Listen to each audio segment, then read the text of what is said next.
Welcome to the AfterWord, where the walls are still white. It's not quite as cold in here, though, and I'm staring at a cowboy hat. That's not really a cowboy hat on Vince's head. I don't know what else to say. Okay. This is a podcast of the Town Church. The goal of this podcast is to look at more layers of the text that was just preached. In our case, that's 1 Samuel 26 and 7. 6 and 7. Thank you. And we also want to see in this text, what more of God's glory do we see? So I want to start, though, with an intro question provided by one of our, not panelists, what do we call ourselves? The podcaster? The podcaster. By the way, I'm joined by Betty and Vince and Kirsten, and I'm Eric. All right, here's the question. If you had to pick one pair of shoes that you would have for the rest of your life and no other shoes, what pair of shoes would you pick? It's an impossible question. You are my go-to I'm not going to answer that question person. It's an impossible question. Yeah, whoever thought of this was not thinking well. Well, because, I mean, you have to have, I'm often a form over function, and yet with flat feet and like bone grafting in my feet and 2 major ankle surgeries, often it has to be function over form, but I'm like, I just don't know that I could choose. Like, if I had to pick one pair, it'd have to be a pair of tennis shoes, but I'm like, wah, wah. Is there a particular pair of tennis shoes that stands out above the rest for you? Not really, no. Okay. No. We've gone, like the last 3 trips we've gone on, I thought I packed appropriately, and after like walking for less than a mile, I've had like blisters on the bottoms of my feet, and so we've had to stop somewhere and buy a pair of tennis shoes for me. So I have a lot of tennis shoes. You have some trauma around tennis shoes. She has a lot of shoes that we have purchased in other cities and countries because we had to, not because we wanted to, because we had to. Yeah, because we had to, because I thought, okay, this pair of shoes is going to be great for me. I've walked a lot. They're good. And then I wear them wherever we are. And I'm like, I can't walk in these. Like, I literally have blisters all over where you should have an arch. Yeah. I get blisters there. So anyway, it's an impossible question. Vince, what pair would you choose? Cowboy boots. You would not. We you don't even own a pair. have a pair of cowboy boots. Wait, I'm sorry. What was the question?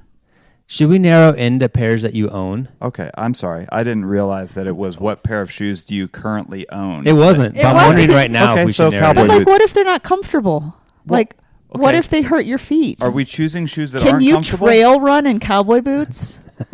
Oh. Wait, let's back up. You're getting attacked about your cowboy who's boots. answering the question? Did anyone question your Because I said answers? it's an impossible question, so my answer stands. But I couldn't see you out there in your like pickle shorts and cowboy boots running trails. Pickle shorts? What are pickle shorts? I have a pair of running shorts that have pickles all over them.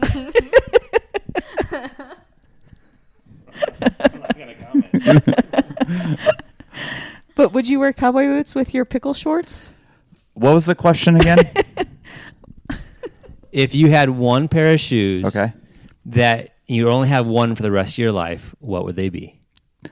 Can I answer the question, or do I have to? You can answer it, but you might be ridiculed for it. All right, I answered. Okay, We'll Betty, move on. what about you? I'd probably choose my. I'm not allowed to say like a brand. Is that legal? Sure. Whatever you say, it will be ridiculed. So just answer. Do whatever. I love your answer, Betty. Thanks, Kirsten. My New Balance shoes that I got, because they're comfortable and I can walk a lot in them, and they go good with outfits. It's the same pair I bought when we were in London. Yeah, when we were in London, because the shoes I brought did not work, and I bought them. So they're the exact same ones. They're very comfortable. They're very comfortable, and they look good lot. with like fancy clothes or less fancy clothes. So you actually might have the same pair, both of you. We do. Yeah. Same with boots. Huh. All right. Well, let's move Eric? right along. I have no idea. You can't pick something that works for water, winter, summer, walking, hiking, all of that. Chacos. I love Chacos. Cowboy boots. That works for a lot. Cowboy boots, no. Probably Why? some pair of tennis shoes, probably. Because you can wear tennis shoes in the water. Yep. You can wear hike cowboy in them. boots in the Yep, water. you get away with it in the winter and the summer. Yeah, cowboy And boots. Chacos. You can just wear socks. But what about like when you're doing a funeral You're going Cowboy to show up with boots. sneakers? Cowboy boots. Can you borrow someone else's shoes for special occasions? Yeah, what are the rules? That's a good question. How I about didn't we think move that hard. on? Yeah. We are 5 minutes in. Hey, Vince, give us a recap from the text. All right. I don't have my Bible in front of me, so I'm going to try to do it without anything in front of me. David, after Saul's words to David in chapter 25, we see that Saul is still hunting down David. He finds that David's in the wilderness, so he gets 3,000 men to go after him. David learns of this, and David moves over to, for some reason, tries to find Saul in his camp, finds him, asks if anybody will go with him. His nephew agrees to go with him, and he goes over. The nephew says, "It's your chance, kill him." David decides, no, let's just take his spear and his jar of water and go back. He goes back to his side of the valley and yells across the valley, jabbing at Abner, who's the commander of the army. And when he's poking at Abner for not protecting Saul, Saul wakes up and says, "Is that you?" David responds with questions for Saul about why he's treated him this way. Basically saying, "What have I done? Why are you treating me this way?" Saul then confesses to David, or at least what seems like a confession to David. "Yep, I've been wrong. I've sinned against you. I've made mistakes. I shouldn't have done that." David, this is back and forth. David responds with, "All the people around me are wanting me to go off and serve other gods. Is that what you want?" And Saul responds, "No, I've sinned against you." And then he gives this beautiful send off to David that is, it's actually kind of funny the way that he says it. It's very vague. "You are blessed, my son David. You will do many things and will succeed in them," which I think tips David off that this is insincere. Saul is not actually sincere in his confession. So David leaves and goes to live with the Philistines for 1 year and 4 months, and does these side day trips with his men to kill off different armies, different areas, enemies of Israel. And the Philistine king, Achish, thinks that David is with them, and so allows him to stick around there with them. And the chapter just sort of a short chapter ends out with David being among the Philistines. It seems like a lot of this is familiar with David again not killing Saul, with the back and forth, the parting of ways. The Ziphites again betray David a second time. He goes back to Gath, the second time, to try to find refuge there. We're seeing a lot of repeating. I think here's my first question about the text. Why, we're speculating here, why do you think David goes into Saul's camp at night in the first place? What was his plan when he initially set out to go over there? Yeah, I think in all of the questions, I know we've got several questions that we'll think through. They are all speculation, but I think what it does is the author is setting up the scenario where we see the tension. He goes there, we don't know why, but we understand that there's this frustration. Because right before that, it says that Saul took 3,000 men out to find David. Well, who in their right mind would know someone's after me with 3,000 men? Maybe I'll move toward them. So there's some conflicting stuff going on in David's mind. He's wrestling with, what am I doing? I'm tired of this. It seems as if he's going toward Saul to try to do away with this problem once and for all.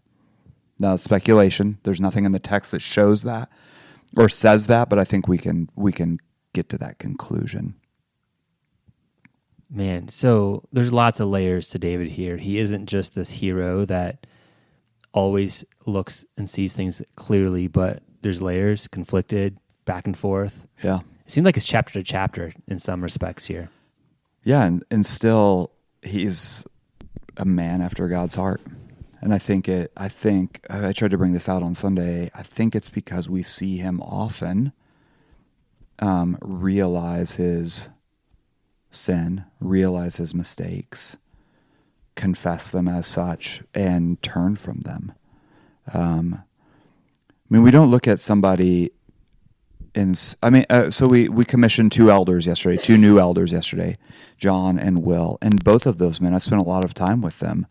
I would say they're godly men, but I don't say that necessarily because they have everything together. I say that because I've been with them enough to know they recognize where they sin, and they're open to talking about that, and they're open to their grief about their sin and their desire to turn from it. That's why I would call John and Will godly men. And I think we see that of David.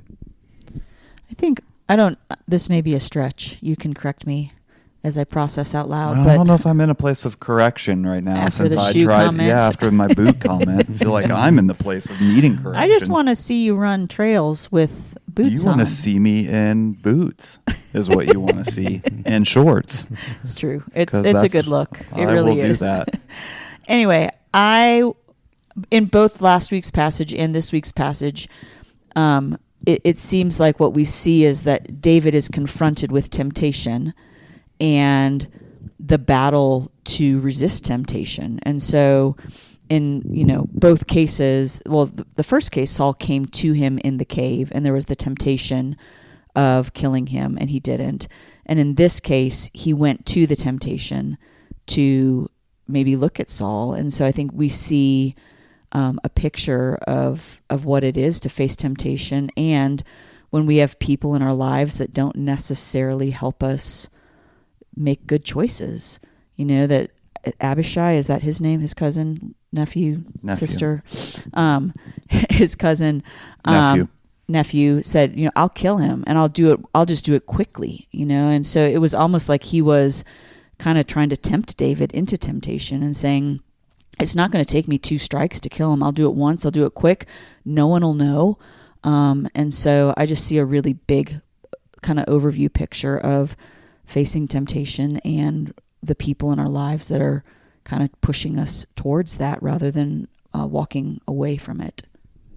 And if that's the case, that means that David, in the heat of the moment, felt conviction over that and changed course. Like, one is the hardest changed course, which is to the point I think that you were making, Vince. He's someone who had a heart that was soft to the Spirit. Yeah, it does seem that way.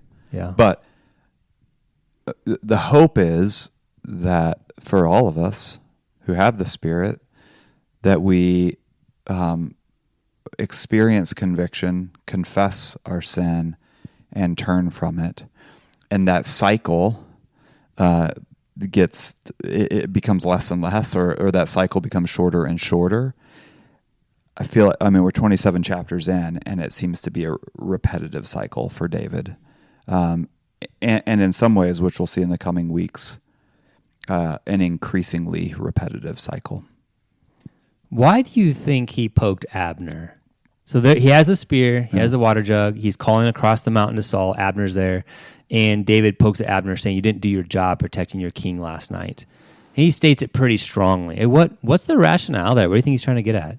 Yeah, I think again, speculation, but I think it's showing David's humanity. It's showing his just one more push at the situation. I could have done this. Where were you? I'm not the one who should be chased down. You should have done this and you didn't, and you're a part of Saul's people. I think it's that conflicting. We get in these situations, we all do, or I'll speak for myself. I get in these situations where I'm feeling attacked, like about cowboy boots, and I feel the need to defend, or I feel the need to sort of raise my position to be seen, or to be seen as significant, and my desire to have a pair of boots that I just don't have yet. And so for David, I think he's yelling across the valley in an attempt to defend himself and to say, hey, I'm not the bad guy. I'm not the person of focus here. I shouldn't be. And to show his power, to show that he's got a hand up. Look what I could have done. So same with, we referenced this last week, and some commentators that I read talk about this too. Why was the reason he took a corner of the robe? Like what was that about? Other than to say, look what I could have done, but I didn't. So it's just a power play in his flesh to show this is what I could have done and I didn't. Is it also kind of rubbing it in? It's Seems possible. like it. I Yeah, mean, it's it just, possible. I don't know. I think about the interactions between my boys, and like when one of them is victorious over something, there's not like this humble, like good sportsmanship. It's like let me rub it in your face, and then I'm just going to keep bringing it up over and over and over again. And so I wonder if there was a piece of just him wanting to rub it in and say, look what I did. Mm-hmm. I took it as maybe David trying to divide Saul and Abner. Maybe then Saul would have some questions about Abner, or they would get into it a little bit more. That's pure speculation. Yeah. Who knows? I think we could land on this, that I don't think the motives were pure. Yeah. Whatever the case, I don't think his motives were, hey, this will be honoring to God if I yell across the mountain this. About how bad a job you're doing, Abner. Yeah. All right, I'm going to ask another question. Can I keep like rapid firing this, and we'll get to some application things here shortly. What do you think, again, some speculation here, what is David's plan when he goes to live with the Philistines at Gath? What's his long-term plan? And we know he's trying to escape from Saul to find protection. But then he's there for over a year. He's doing raids against Israel's enemies, but is pretty untruthful about it, so the Philistines don't know that he's doing that. Like, let's say he's a year in. Like, what's he think? What do you think it's going to be in 3 years, 4 years? And what's the significance of him going to Gath? Okay, we're just going to ask questions. Yeah. These are quick shots, Vince. Quick shots. These are the Quick hits. These are Quick the hits. Quick hits. Yeah, I think it's speculation still. It's unknown why he went to live with the Philistines, although he in a way he kind of calls it in his words to Saul, where he says the people want me to give up on God and just go serve other gods. Is that what you're wanting too? And I don't know if it's a self-fulfilling prophecy in some ways of, I'm not even wanted among my own people. I guess I'll go live among other people. But you would think that after a year and 4 months, after 4 months of being there, like, okay, this isn't. Well, that's the plan. This doesn't sit right. Especially someone who we've seen evidence of the sense of conviction for doing wrong, and a turning from that, a confession of it, and a turning from it. You would think that after a year and 4 months, there would be some sort of conviction there. So I think it shows he's settled into a lifestyle of deceiving the enemy, but still living a little bit under the umbrella of what God would want, taking care of God's enemies. But I can do it in a way that's protected under this guise of this deception under the Philistines. And I think it's a picture of what we can often do. We feel this uneasiness about the situation we're in. We don't feel welcome. We don't feel a part of it. We think, what's the use in our exhaustion? And we take off in another direction. It feels more comfortable, and we try to set up a way of life under the umbrella of what God would want, but in a scenario that's not ideal, that's not honoring to God. But we try to justify it, rationalize it. The significance of Gath, I don't know. I mean, I think it's a primary place of the Philistines. It shows that David didn't just go to some suburb of Philistia and get some job at the Quick Trip, but he is all in. If I'm going to do this, I'm going all in. Well, and from the earlier chapters, Saul was terrified of the Philistines. It says that he had a lot of fear, and so maybe going to the enemies of Saul was the place that David knew he would be safe because Saul wouldn't pursue him there. And I mean, we see in here that it says that whenever David went to Gath, Saul stopped pursuing him. And so I think for the moment, he did get what he wanted.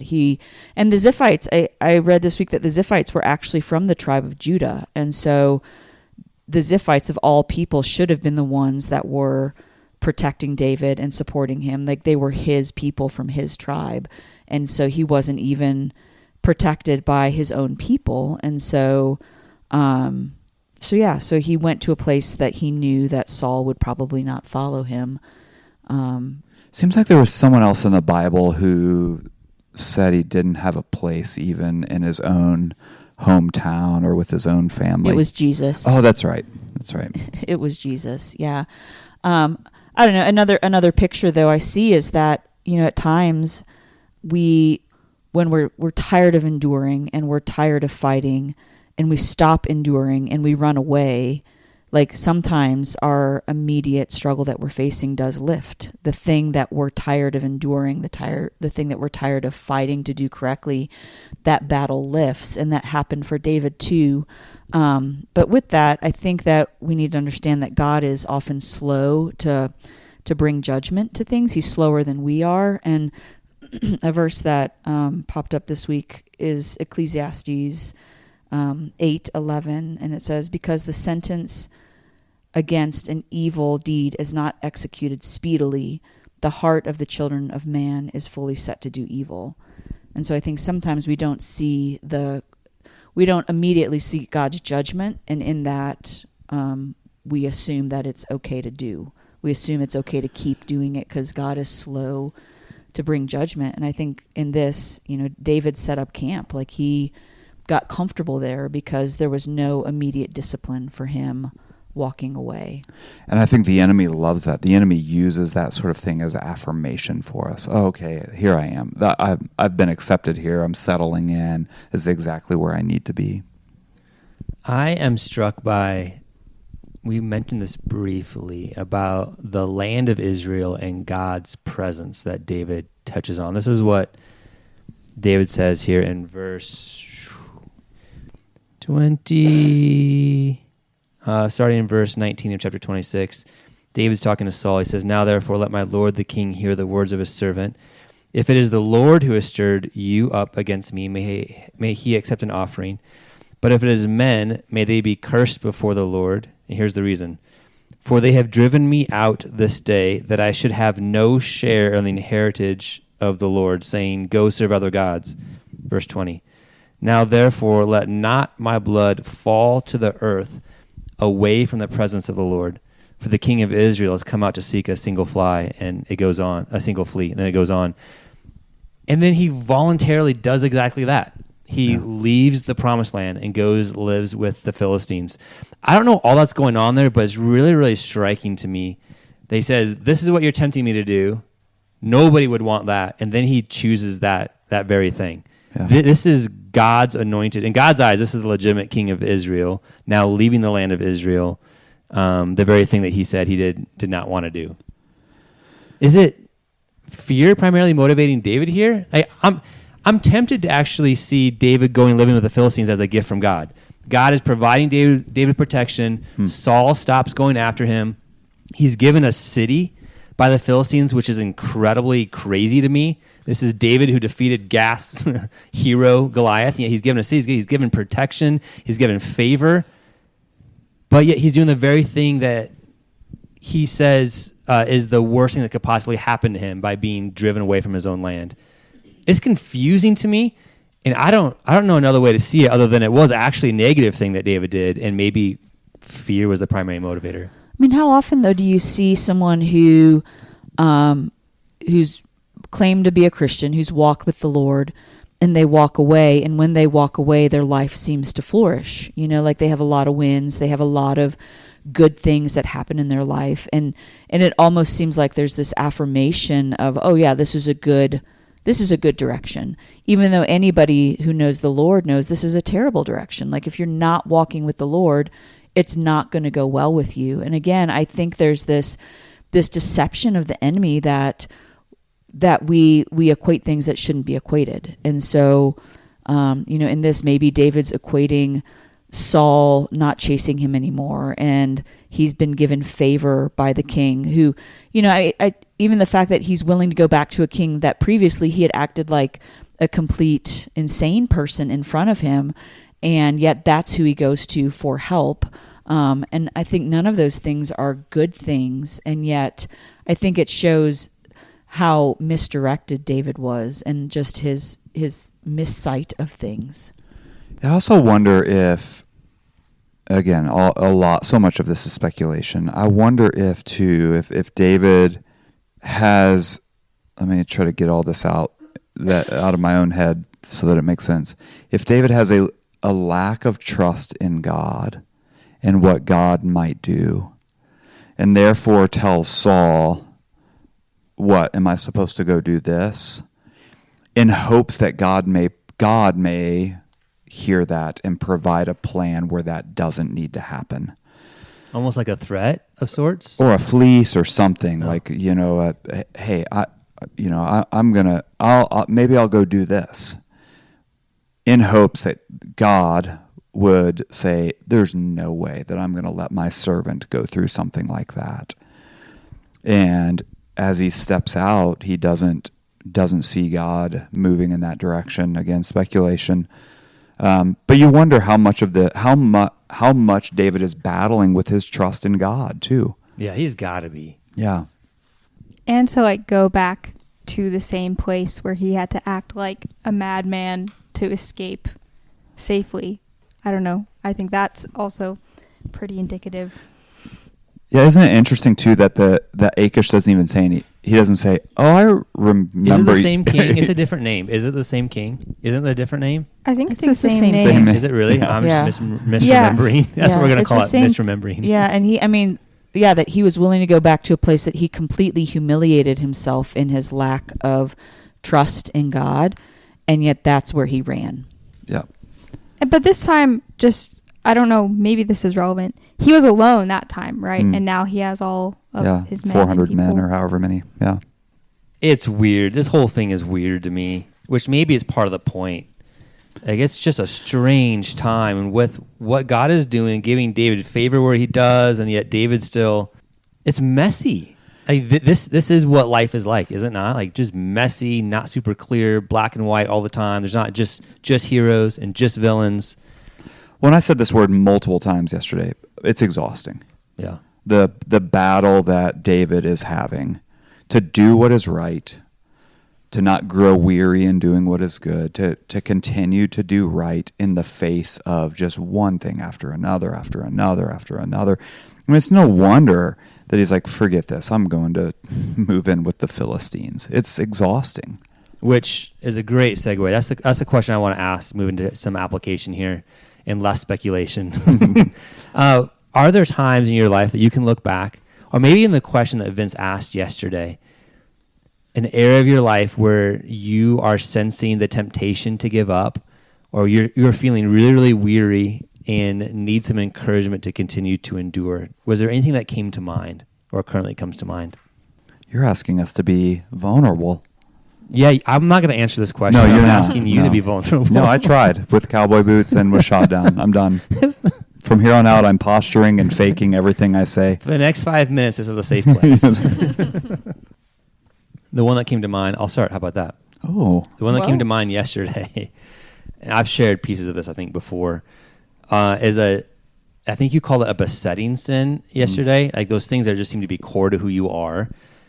Mine is making an idol of work, but not because of work itself, but because of what I think work can give me, which is value, significance, worth, that sort of thing.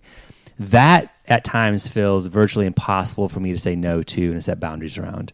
So that was the first thing that came to mind immediately. There would be, in some sense, so much easier for me to forget about it. I'm just going to dive full into whatever it is I think work is going to give me and be really unhealthy with that. So I'm not all head over heels into it, but I could be more. Yeah. And it does get tiring at times, coming back to keeping it from not being as much of an idol as it could be. Yeah, it's an interesting question, even the question that I posed on Sunday, because they are kind of private things. What's interesting is you believe, we believe, I believe, the person believes that it's a private, like this is between me and God, but this is something that just hangs on. Yeah. And I don't know how to get rid of it. Yeah. And it's embarrassing to talk about because I don't want people to know. This seems so, because all these other people have their their act together and this isn't a struggle for them. And so I don't want to share that with anyone because that's going to make me look silly. At this, what's crazy about it all is I would think that the people closest to you see that in you as well. Yeah. And if you're at a place where you're vulnerable enough to talk about it and bring it out, there's a couple things that come to mind. One, there's this fear that they're going to say, yeah, we've seen that in you. And that's just affirming this disgust that you have. So that's hard to face too. Or if you bring it up, that's a vulnerable place to be, and it feels scary to talk about it. And so you try to hide it and you try to manage it on your own, which is exactly what the enemy wants. So it's a really hard question to ask, even in a circle like this and a group of 4 people, because it's challenging to answer and not feel all those different things coming together. Sorry. No, go. Keep going. I was going to say, I can even think of a couple of moments in the last couple of years. This is where the red flags really were going off. Where this is going to sound weird, but if I snuck away to work or gave work a little bit more time, it felt like I was getting away with something. Like the picture that comes to mind, I love cheesecake. But let's say I just ate way too much every day. I'd grab some. I would go in a dark closet so nobody could see that I ate the cheesecake. I try to cover my trail so nobody knew that I ate it. It's not exactly the same, but it started to feel like that, like almost an indulgence to myself with whatever it is I was doing. And that's pretty twisted. Yeah, I would agree, Eric. That's really, really twisted. I mean, the cheesecake part, not so much. Yeah, you can understand that one. Yeah. I think, too, there's the discouragement that comes with knowing that even when you have talked about it and invited people in, it's still there. It hangs on. It hangs on. And yeah. there's, like for me with anxiety and fear, like there's not very much victory. And so it's really hard to keep bringing it up and just, like you said, like it just hangs on. And I'm like, and that's, I think David felt that way about Saul. It just hung on and it hung on. And no matter how much he tried to run away from him, and no matter how much he tried to appeal to him, and no matter how much he tried to trust God, Saul just hung on. And I think it's that way with some of these things that are really hard, that even when we bring it into the light, and even when we're having people walk with us and praying with us and for us and battling it faithfully, it doesn't go away. And that's extremely discouraging. I was just going to say that's true. And in the moment, too, it feels so freeing to bring it into the light. And then you think that that's like a turnaround. And then days later, it just hits you again. And it almost seems even worse, too. When you get tired then of being that person that's just like asking people for prayer constantly about it and gaining no victory. Yeah, I think this will be no shock to anyone who knows me, or no shock to anyone who doesn't know me probably. But I think the one that comes to my mind, and I hate it and love it. I mean, it's similar to what you say, Eric. Like there's a lot of significance, is the way in which I can use words. That's powerful. I think God has given me some gifts there, but it's also a powerful tool, a sinful tool. I'm quick to say things that I probably shouldn't. And I walk away from almost every group. We just finished a little staff lunch, and there's like 8 things. I wish I wouldn't have said that. And it just hangs on, and I see it in a lot of different ways that I hate it. I want to push away, but it feels like the only move away from that is to be silent altogether, which is in some ways throwing the baby out with the bathwater. So that's not a good move either, but I wrestle with that, battle with that back and forth. I've been having conversations a lot this last week that have kind of related to endurance. I feel like it's less with thinking about like the question about just certain sins that we wrestle with and just seem to have no victory over. But I think it's more been this year endurance and feeling pretty weary, and what my relationship with God looks like outside of campus ministry and outside of college. I think that's been really hard for me to figure out and really hard to wrestle through this year. It just felt really different. He's felt very distant and removed, I think, in my life. And as like the days pass, I think I'm just getting more and more tired of it, and it's harder to persevere. But yeah, I just think it's been a season of endurance, and I don't know what else I was going to say. What would not enduring look like in this particular scenario? I think I don't know if I would just say like giving up, but I think in this current like time, it's been like trying to like run from like personal time like with the Lord and really not being honest. I think like with where I'm at and just kind of trying to hide that all and cover things up like with other outlets. Maybe just trying to find satisfaction in like other things and maybe find more rest or fulfillment in other things. I guess that's what comes to mind. Like distractions. Yeah. I think that is a good question to consider. I don't know that I have answers for it. But what would giving up look like in each of these scenarios? I mean, the end of giving up is absolutely destruction. I mean, the end of giving up in anxiety, where does that go? Where does that lead you? It seems like an ongoing battle, Kirsten, that you must face and you're determined to face. What does giving up in that situation look like? What does giving up in in a situation where like I run my mouth and I say things that are harsh and I say things that are hard for other people to hear? And what does giving up that battle look like? Just to say, forget it, I'm done.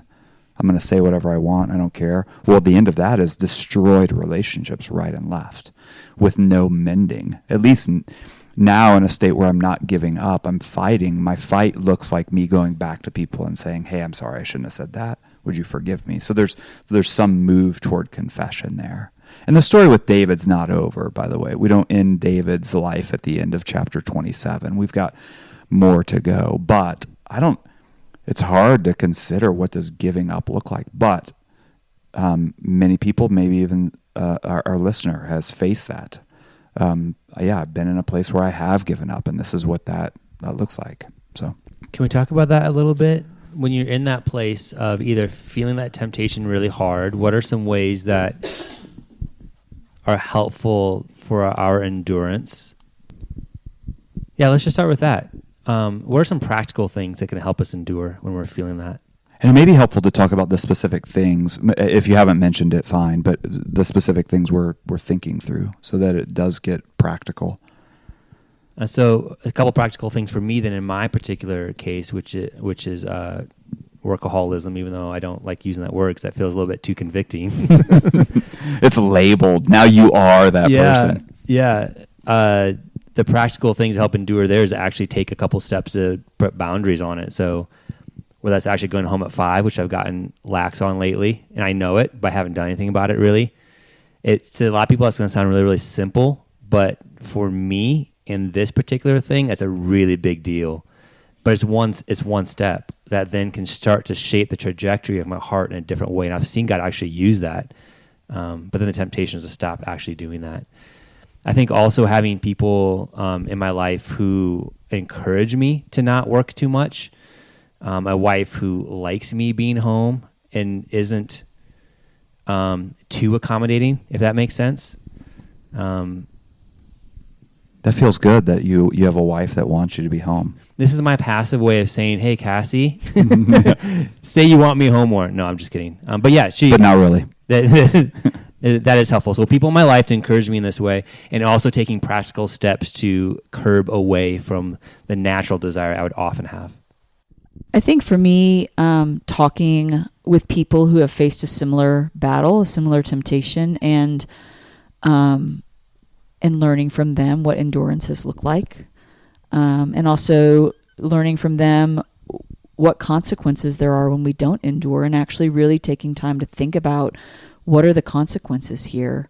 What happens when I stop fighting and when I just let my mind go completely awire. And so really pressing into that and understanding that, that again, David saw a lifting of his immediate threat. But when we're not obedient to what God has called us to, there are always going to be consequences, and they may not be immediate consequences, but they may be eternal consequences. And so I think having a broader understanding that I just looked up Ephesians 6 as we were sitting here, For we do not wrestle against flesh and blood, but against the rulers, against authorities, against the cosmic powers over this present darkness, against the spiritual forces of evil in the heavenly places.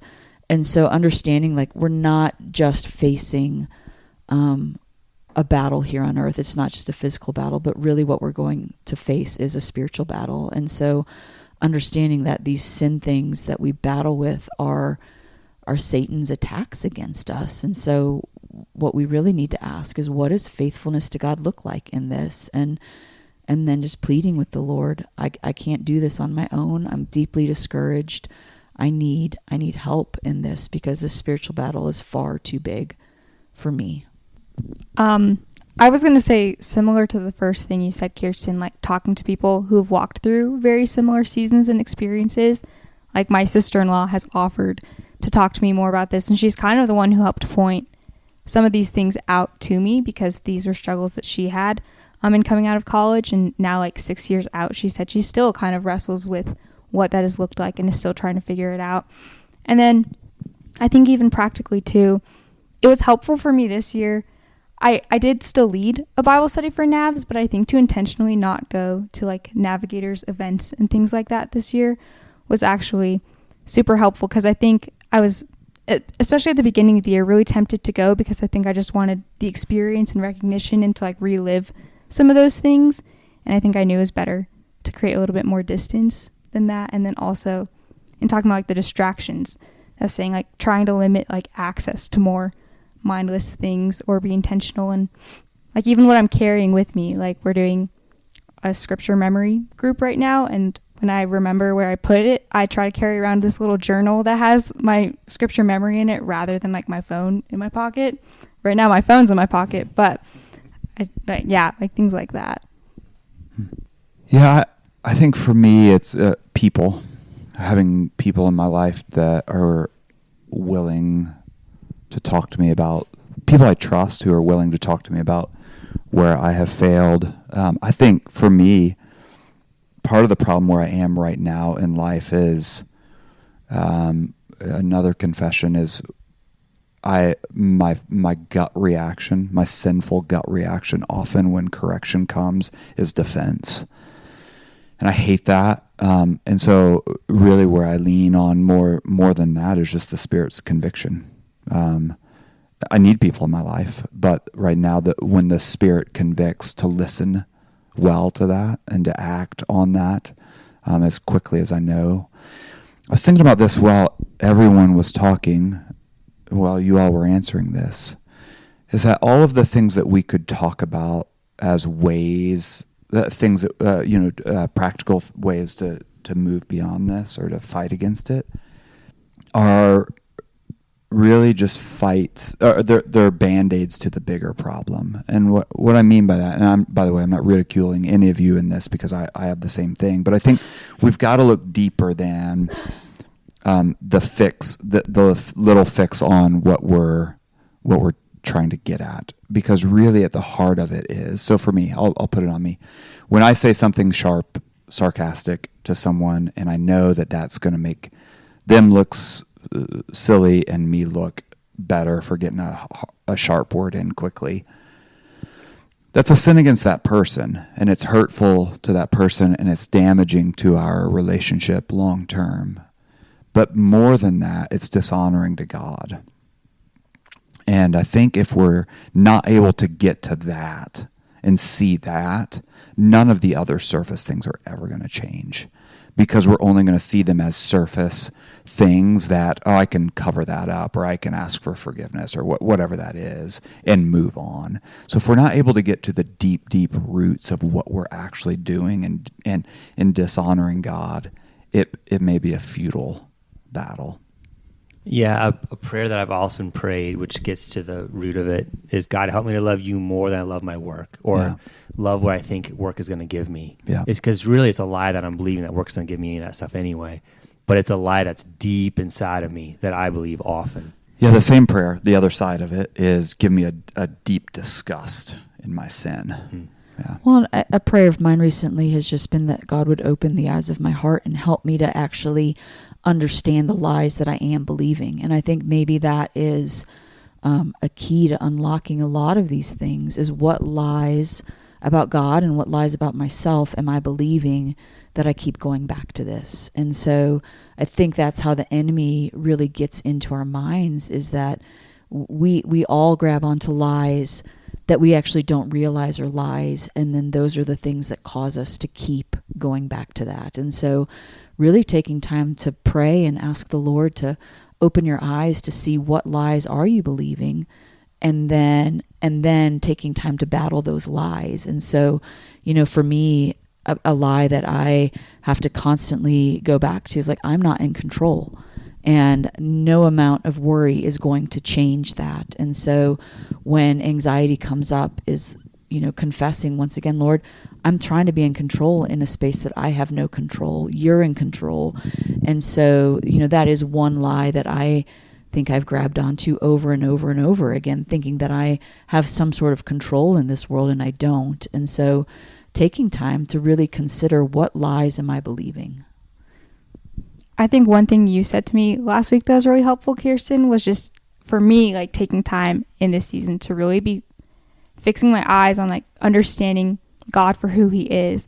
And I think the last few years have been easy to be like, oh, I'm kind of chasing after this experience and I'll figure things out as I go. But it's been a lot less about really just intentionally diving in to understand God for who he is, which is the whole point, is getting more of God. And I think that's something that will shift a lot moving forward. Of all that we just talked about, when we are facing weariness and some different things that we can do, I don't see any record of David doing any of those things. At least it's not recorded. Like, I don't. Maybe his men are saying, "Hey, it's time to get back into Israel." There's no record of it. I don't see any evidence that he's taking steps to try to help his heart move back out of exile, for the lack of a better word. And in chapters to come, we see that David never actually makes that decision. It's kind of made for him that it's time to now get out of Philistia, which may just be God's grace to him, forcing his hand. Yeah, that's interesting. I hadn't even thought about it until you said this, Eric. He's got 400 men with him who are all making the same decision to live there for a year and 4 months. So it's not just David alone.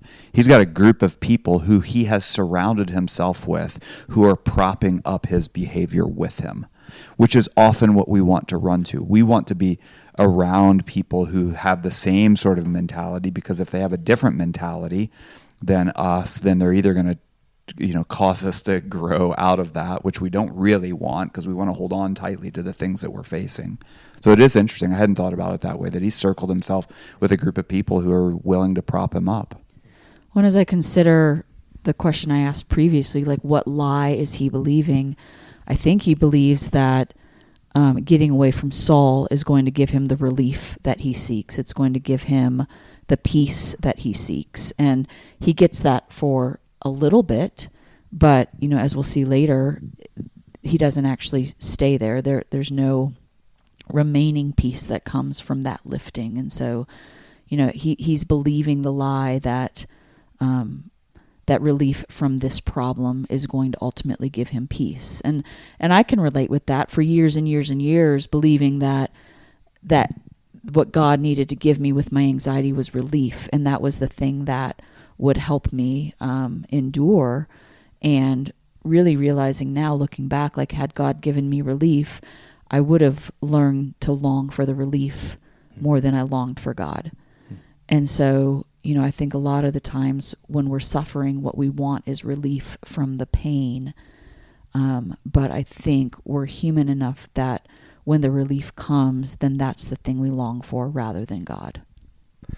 And then one last interesting piece, this is something, Vince, that you mentioned before we started recording, is that this is the last record that we have of David and Saul. Their conflict. Yeah, of their conflict. Yeah. So to be continued. Yeah. This next week is chapters, I didn't look, there's just one? 28, and it's a crazy one, people. Fasten your seatbelts. Saul is conjuring up the dead Samuel through the witch of Endor, who has nothing to do with Star Wars, by the way. So good note. Yeah, good note. yeah. If you're thinking this Endor is the same Don't Endor, watch Star Wars this week in preparation. Yeah. Shoot, I was going to. Actually read the chapter, not watch Star Wars instead. Were the Ewoks from Endor? I Yeah. think so. Oh, I hope I'm not wrong. I Oh, wonder- you're going to get slaughtered by people if you're wrong. All right, last question. Where do you see God's glory here in these 2 chapters? I've said this, I think, maybe every week we've been in Samuel. But the fact that God chooses to use people who are flawed, who are sinful, shows we have a God who's slow to anger, abounding in steadfast love. For me, I think it's that God allows us to sit in seasons of confusion and hurt, and it doesn't mean that he doesn't have a plan. It doesn't mean that he's not at work in ways that we can't see, and that he's okay with us wrestling with him and messing up. It's not going to derail anything. I think for me, it's just a reminder that God calls us to endurance, but it's not this thing that we have to muster up on our own, but just that he's walking with us in the midst of that, and that he endured the cross for us. He's the one who endured at the greatest cost, and that's a comfort and a hope in the midst of whatever we may be in too. Yeah, the angle that I see is that God is incredibly patient. And not only is David still not the ruling king over Israel, and we see Gath repeated, the Ziphites repeated, Saul's confrontation repeated, this is dragging on and on and on, but his patience with his chosen king, David, is incredible as well. This is the guy that God called to be king over his people, and the patience he has with David through all of his, lack of trust and lying and everything else. It's a good God that we serve. Yeah. All right, chapter 28 next week, and we will. I always want to say see. Hopefully, we do see you. See you Sunday. And Not hopefully. We will. We will. We want to. We desire it. Have a great week. Yeah.